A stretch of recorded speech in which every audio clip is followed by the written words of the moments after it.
श्री शिवाय नमस्तुभ्यम दोस्तों। 29 जुलाई 2025 नाग पंचमी के दिन एक लोटा कच्चे दूध से कर लेना, ये एक महा उपाय होगी। हर मनोकामना पूरी मिलेगी, सभी दोषों से मुक्ति, इतना धन आएगा कि संभाले नहीं संभलेगा। भगवान भोलेनाथ जी के आशीर्वाद से पूरे साल धन बरसता रहेगा। दोस्तों, जैसा कि आप सभी लोग जानते हैं कि 29 जुलाई को नाग पंचमी पड़ रहा है, इसीलिए यह दिन बहुत ही खास है। क्योंकि देखिए दोस्तों, गुरुजी ने कहा है कि जब भी नाग पंचमी पड़े तो आपको सिर्फ और सिर्फ एक लोटा कच्चा दूध वाला उपाय करना चाहिए। यह उपाय इतना खास है कि अगर आपने सही मुहूर्त पर सही क्रिया अनुसार एक लोटा कच्चा दूध वाला उपाय कर लिया, जो प्राचीन काल के समय का महा उपाय है, तो मान के चलिए दोस्तों, भगवान भोलेनाथ जी के आशीर्वाद से आपके जीवन का कितना ही बड़ा दुख हो, उससे आपको मुक्ति मिल जाएगी। आपकी कोई भी मनोकामना हो, मान लीजिए आप नौकरी की तैयारी कर रहे थे, आपकी नौकरी लग जाएगी, आपका बंद पड़ा व्यापार चल पड़ेगा। जिस बीमारी से आप बहुत दिनों से परेशान थे, उस बीमारी से आपको मुक्ति मिल जाएगी। आपके जीवन में धन आना शुरू हो जाएगा, आपके जीवन में धन आने के सारे रास्ते खुल जाएंगे। और मान के चलिए दोस्तों, फिर आपको किसी भी प्रकार की परेशानी का सामना नहीं करना पड़ेगा।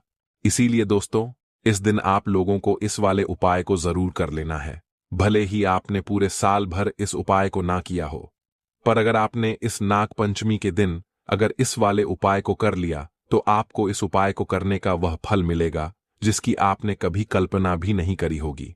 इसीलिए आप लोग इस एक लोटा कच्चा दूध वाले उपाय को एक बार जरूर कर लेना, ताकि आप लोगों के हाथ से यह मौका ना जा सके और आपको इस उपाय को करने का फल मिल सके। दोस्तों, यह उपाय पंडित जी ने अपनी अभी की ही शिव महापुराण की कथा में बताया है, जो इस उपाय को आज हम आपको बहुत अच्छे से समझाने वाले हैं। इस वीडियो को देखने के बाद इस उपाय को समझने के लिए आपको कोई और वीडियो को देखने की जरूरत नहीं पड़ेगी। तो चलिए दोस्तों, उपाय को शुरू करते हैं। उससे पहले, हे भगवान भोलेनाथ, आपके इस वीडियो को जो भी लाइक और चैनल को सब्सक्राइब करें, उसके जीवन में कभी दुख दर्द मत आने देना। साथ ही साथ कमेंट बॉक्स में 5 ओम नमः शिवाय जरूर लिखे, ताकि भगवान भोलेनाथ जी की कृपा आप सभी को प्राप्त हो सके। इसी के साथ में आप सभी को बता दूं कि आप लोग वीडियो को पूरा नहीं देखते हो, काट काट कर देखते हो और गलत गलत उपाय को कर लेते हो, तो आपसे निवेदन है कि वीडियो को पूरा जरूर देखें।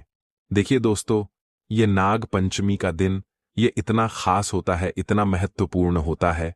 देखा गया है कभी कभी बड़े बड़े पूजा पाठ अनुष्ठान से जो मनोकामना पूर्ण नहीं होते, वह नाग पंचमी के दिन एक छोटे से उपाय करने से ही आपकी मनोकामना पूर्ण हो जाती है। और बहुत सारे लोगों ने इस उपाय को किया भी है और उनको इस उपाय को करने का फल भी जरूर मिला है।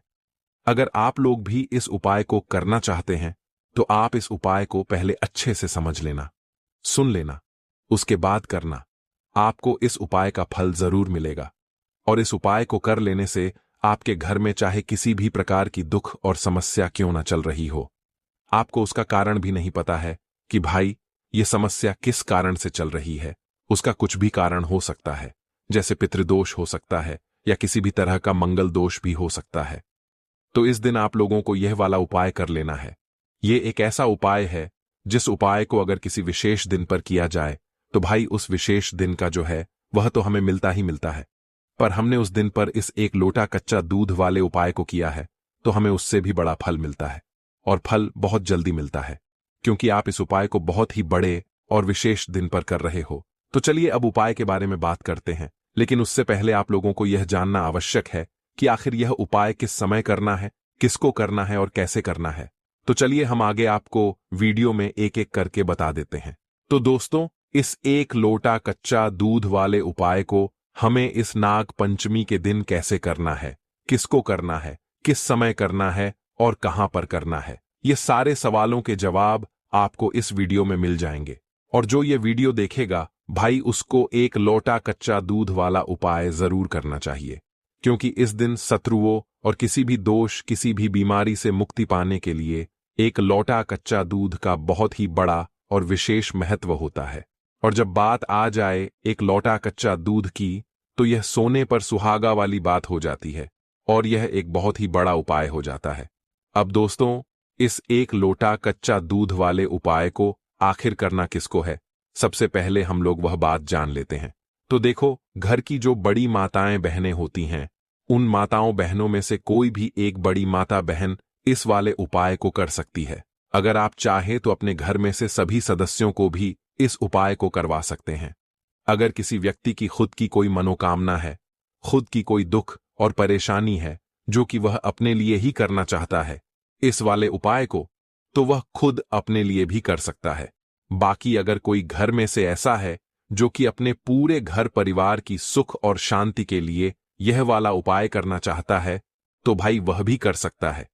उसमें भी कोई दिक्कत वाली बात नहीं है। कहने का मतलब यह है कि इस उपाय को हर एक सदस्य भी कर सकता है और पूरे घर परिवार के सदस्य के लिए घर की बड़ी माताओं बहनों में से कोई एक माता बहन भी कर सकती है। माताएं बहनें अगर घर में उपस्थित ना हो या वह यह वाला उपाय ना कर पा रही हो, तो फिर घर का कोई बड़ा सदस्य भी इस एक लोटा कच्चा दूध वाले उपाय को कर सकता है, चाहे फिर वह पुरुष ही क्यों ना हो। उसमें कोई भी दिक्कत वाली बात नहीं है। अब दोस्तों, एक लोटा कच्चा दूध वाले उपाय को हमें करना कहां पर है? देखो, इस उपाय को हमें मंदिर में ही करना है। बहुत सारे लोग प्रश्न करते हैं, हर एक उपाय को करते समय क्या हम इस उपाय को घर पर या मंदिर में कर सकते हैं? देखो, तो इस वाले उपाय को आप मंदिर पर करोगे तो अच्छा रहेगा, घर में नहीं करना है इस वाले उपाय को। उसके बाद में दोस्तों, जो अगला प्रश्न निकल कर आता है वह यह आता है इस उपाय को लेकर कि आखिर इस उपाय को हमें किस समय करना है, सुबह के समय करना है कि शाम के समय करना है? तो देखो, इस वाले उपाय को आप लोग सुबह के समय भी कर सकते हो और शाम के समय प्रदोष काल में भी कर सकते हो। अब अगर आप पूछो कि भाई साहब, सबसे उत्तम समय कौन सा रहेगा इस एक लोटा कच्चा दूध वाले उपाय को करने का, तो हम आपसे बस यही कहेंगे कि इस उपाय को आप शाम के समय करेंगे तो ज्यादा बेहतर होगा, क्योंकि नाग पंचमी का दिन है और इस दिन प्रदोष काल के बहुत महत्व होता है। बाकी अगर सुबह के समय भी करेंगे तो भी अच्छा होगा, उसमें कोई भी दिक्कत वाली बात नहीं है। तो अब दोस्तों, जो अगली सबसे बड़ी और महत्वपूर्ण बात आती है वह ये आती है कि सुबह अगर हम उपाय को करेंगे तो हमें कितने बजे से लेकर कितने बजे तक के बीच में करना है, और शाम के समय प्रदोष काल में करेंगे तो हमें कितने बजे से लेकर कितने बजे के बीच में करना है। तो देखो, सुबह जितनी जल्दी हो सके आप उपाय को करने की कोशिश करना। बाकी अगर किसी कारणवश लेट भी हो जाओ, थोड़ी देर भी हो जाए तो देखो, सुबह जितनी जल्दी हो सके आप उपाय को करने की कोशिश करना। बाकी अगर किसी कारणवश लेट भी हो जाओ, थोड़ी देर भी हो जाए, तो 10 या 11 बजे तक भी आप उपाय कर लेना, पर 12 बजे से ज्यादा देरी ना हो। ठीक है, इस बात का ध्यान रखना। उसके बाद में दोस्तों, अगर शाम के समय प्रदोष काल की बात करें, प्रदोष काल का जो समय होता है वह शाम के 6 बजे से शुरू हो जाता है। मतलब शाम के 6 बजे से लेकर रात के 7 बजे के बीच का जो समय होता है, यह समय प्रदोष काल का समय होता है। इस उपाय को 7 बजे या 8 बजे के बीच में भी कर सकते हो।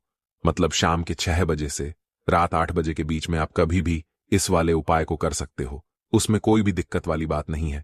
परंतु 29 जुलाई नाग पंचमी के दिन कोशिश करना कि समय के अंतर्गत ही कर लो। किसी कारणवश ना कर पाओ तो थोड़ा देरी से भी कर सकते हो।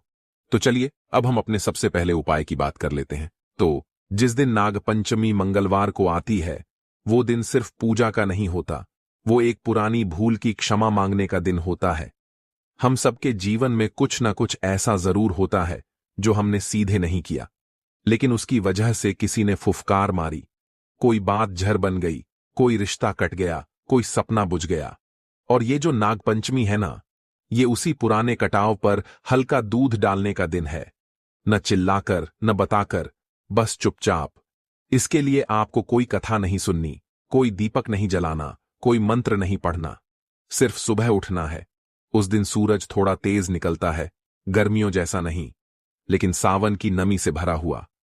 आपको सूरज निकलने से पहले उठ जाना है। अगर नींद खुद नहीं टूटे तो गलती आपकी नहीं, लेकिन उस दिन उपाय नहीं करना है। जिस दिन नींद बिना अलार्म के टूटे, उसी दिन को बुलावा मानिए।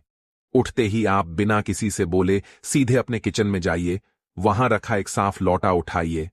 ध्यान रहे, वह लौटा कोई नया चमकता हुआ ना हो, बल्कि पुराना हो, रोजाना इस्तेमाल होने वाला, क्योंकि उसी में आपकी आदतों की छाया होती है।